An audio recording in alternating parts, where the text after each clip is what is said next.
Well, hello everybody. I'm just making this video because I can't believe we're still seeing this crap online. Apparently, and it's not getting less, it's escalating. This whole Candace Owens versus Erica Kirk. It goes far beyond that. As I've said before, when people are deceiving the masses, like I've said, I don't know if it's a cosmic law, if God came right out and said it, I don't know. But they have to use what they refer to as revelation of the method. That is where they have to tell you the truth. And as far as I know, they only have to tell you once. Say it once, and it's like, if you don't get it, that's on you then. It's sort of a karmic reverse Uno, where they'll tell you, and if you don't get it, in their opinion, it's on you. So from that point on, they can run with it. And it's not just Candace Owens. It's not just Ian Carroll. It's not just Nick Fuentes. It's not just Tucker Carlson. If you can name one platformed, mainstream, popular, tons of followers, uh, individual who, now they're all pointing fingers, but the thing is, it's all about who killed Chuck. Okay. If you can name one high volume platform personality who is saying they faked the whole thing, let me know, because I would love to know who that is. As far as I know, every one of these paid opposition controlled deceivers with huge platforms are fooling people by saying, oh, we're not all in agreement. We're all pointing fingers at other. No, they are all in agreement. They are all in agreement that it happened. Okay. Now, as I've said before, using the revelation of the method, they told everybody two different ways that it was fake. I've told everybody before about the 30-06. Okay. As soon as they said it was a 30-06, game over. It was fake. Okay. Because that wouldn't be possible. You've got people saying, well, if it was a soft point 30-06, it's still a projectile of a certain size, certain grain, traveling at a certain speed. You would have the same outcome. Okay. Or at least an outcome far elevated from the outcome that people saw. Okay. So it doesn't matter what type of 30-06 bullet it was. They're saying, and the thing is, not only have they not backtracked and said, well, on second thought, it wasn't a 30-06. They can't. They locked into it because they, quote unquote, found the gun. They have it in their possession. So that means if they were going to go with the narrative that it was a 30-06 and we have it, they didn't leave themselves any room to back out of it, so they never intended to. And that's because that was their one of two revelation of the method moments where they said the whole thing is fake. So the other one, I don't know, this got a little bit of traction, but it died quick. And to me, it was like the smoking gun. I mean, to me, this is worse in a lot of ways than the 30-06 narrative, which in itself is impossible. But this one made no sense when the director of the FBI said, I'll see you in Valhalla.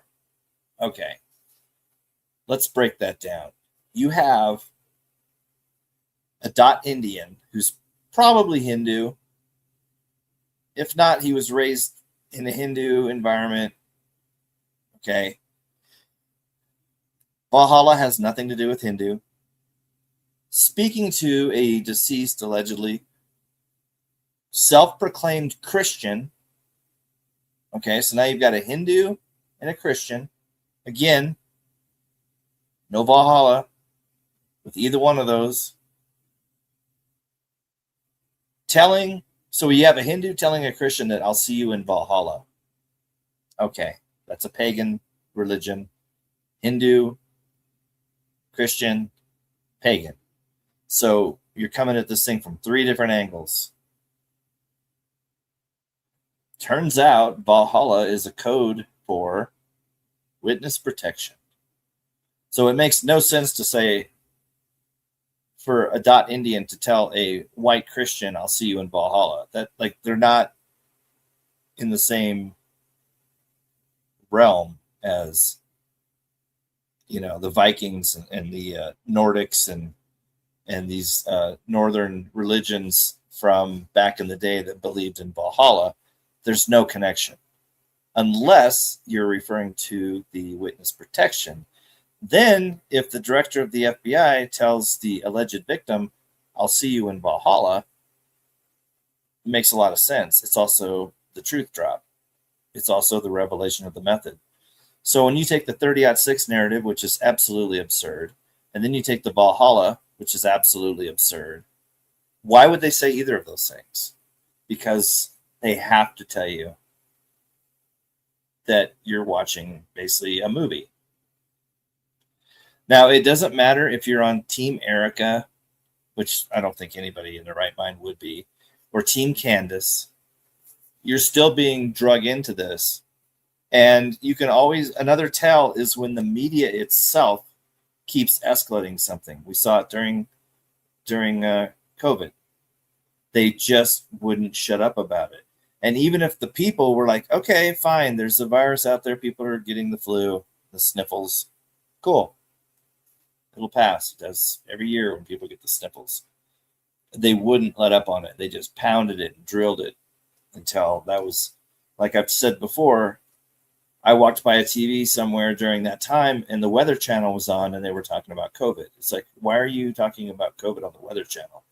I just want to know what the temperature is going to be, you know, tomorrow. I don't care. Just stick to the weather. But they jammed it down everybody's throats. And that's what they're doing on a lesser scale with this. But they just won't let it go. Every day is, did you hear what Candace said? Oh, no, did you hear what so-and-so said back? You got Tim Pool. You got Ian Carroll. You got Candace. You got Tucker with his opinion. But all of the opinions lead to the same conclusion. So understand they don't care who you think did it, why they did it, how they did it. They don't care as long as you think they did it. Because the end result is he was assassinated and he's dead.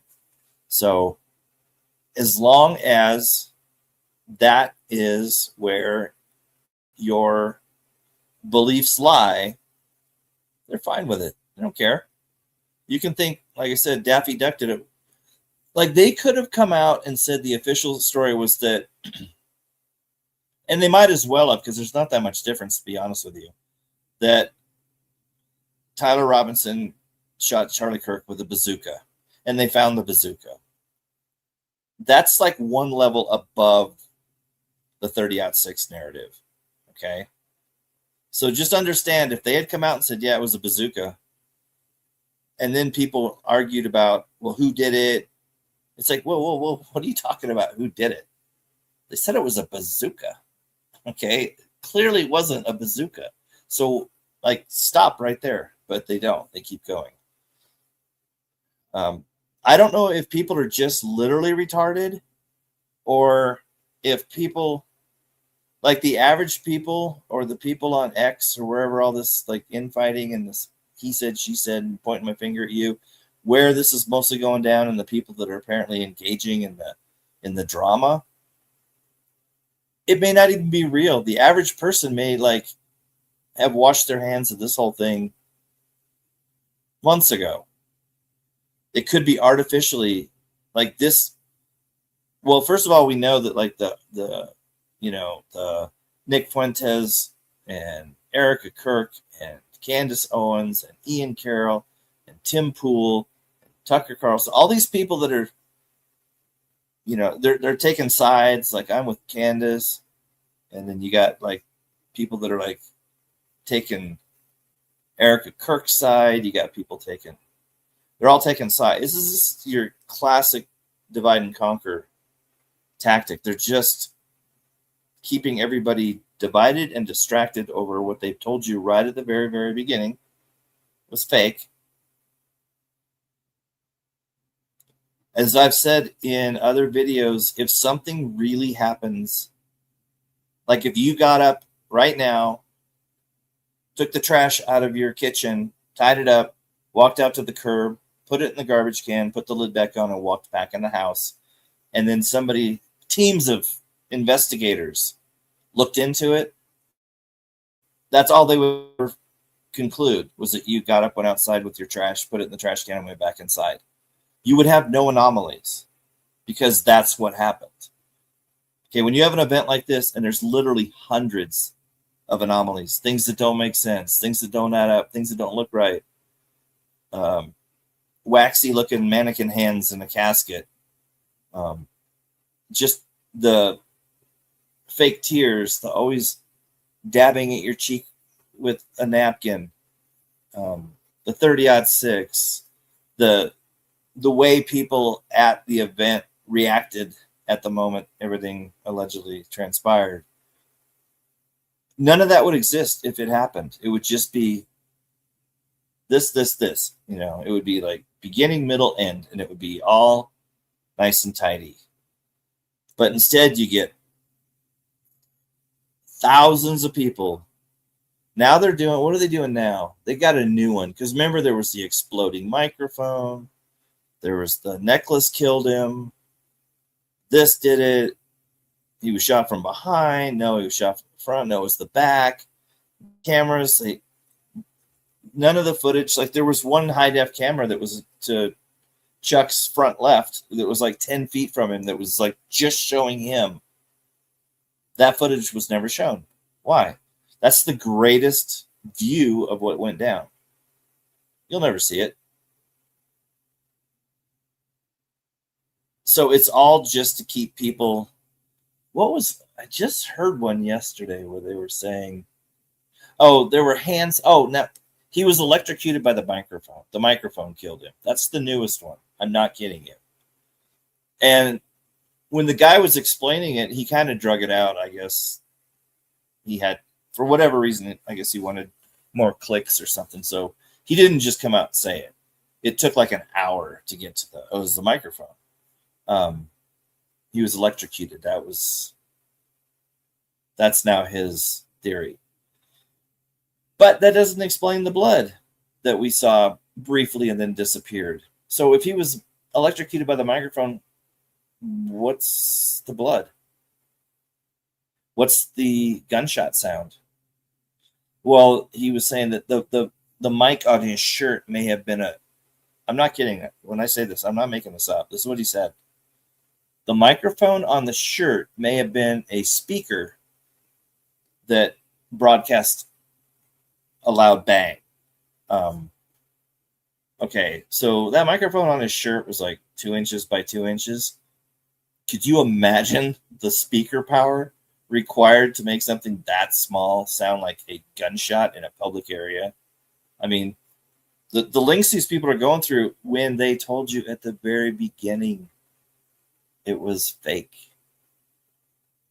A 30.6 in Valhalla, that should have ended the whole thing. Everybody should have, from that point on, said, where is he? No, I don't want to hear any of your nonsense. I don't want to hear this. Where is he? And why did he fake it? And that's the other thing people will argue about as well. Obviously, he's dead because, like, why would they fake it? Here's my belief on why they would fake it. I don't know the exact answer. There could be multiple answers. But I think it's going to be much more clear after the trial. And the trial's going to be fake. It's a staged trial. It's actors, it's scripted. But whatever outcome they have scripted, like he gets off. Let's say he gets off. Like either improper procedure was followed, they throw it out, whatever. Let's just say that's a possible scenario, that he is found innocent or acquitted, or the case is thrown out due to, something the investigators did, although they clearly haven't done anything. what could that lead to? That could lead to some laws that, like, oh, well, we can't trust, the jury system the way it is. Maybe they're going to start saying all trials need to be AI, no more juries, no more this, no more that. I don't know. But I think that if you want to know why they would fake it, I think our best chance at this point is to see what happens with the trial and immediately afterwards. It's sort of like the Patriot Act after 9/11, how they just, oh, well, can't have that ever happen again. So we got to do these things. That's my best guess, is that they're going to implement some sort of freedom reducing legislature that's going to keep us all safe because of what happened to Charlie. And I do think AI will be tied into this somehow, with probably on the digital surveillance type front, but I don't know. We'll see. But clearly something is up. Something doesn't make sense. They told you it was fake. Why would he fake it? Well, he's a Freemason and they lie. That's kind of what they do. Remember, secret societies, they're going to lie. They can't tell you the truth because it's all secret. TPUSA has made $140 to $150 million since this happened. So clearly a money grab was part of it. Now I'm one of those people, I don't even think that he was married to Erica, or if it was more of an arranged marriage just for show. I don't think they have any kids. Those children have no names, never seen their faces, not a single photo of Erica pregnant. She was part of a Romanian, well, they say it's a sex trafficking ring, but whatever they officially call it. I think it was some sort of orphanage. I don't know what it was, but boy, probably wouldn't have been hard for her to get 3 kids to pose as her children and for photos of the back of their heads. And I'm sure those kids would rather pose for photos with Charlie and Erica at the beach than whatever hellhole they were in prior. So it wouldn't be hard to get 3 kids to be like, okay, you gonna feed us? Okay, we'll do whatever. So I don't think the marriage was real. I don't think the children are any real blood relation at all to either one of them. I think this thing was planned out a long time ago.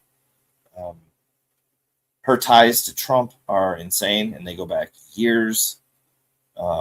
It's just so weird that then all of a sudden everything would culminate to this head, and you've got all these connections with these specific individuals. Like if she had ties to Barack Obama and this happened, you'd be like, it's no big deal. He was president 8 years ago. It's no. But the fact that she has all these close links and ties to Trump, and he's in office, and this goes down, sus at best. But all that aside, doesn't matter, because they told you twice at the very beginning that this whole thing was fake. And don't take a side. Don't put any energy into this stuff. If you see people talking about it, I would just suggest turn it off, go to something else. Go touch grass or something, but don't let it sink its hooks into you, because it's all a deception. And remember to take heed, let no man deceive you. Well, that's what we're seeing right now. It's just an operation. This is an op, and just opt out of their op. Say no thanks, not playing. Have fun. Goodbye.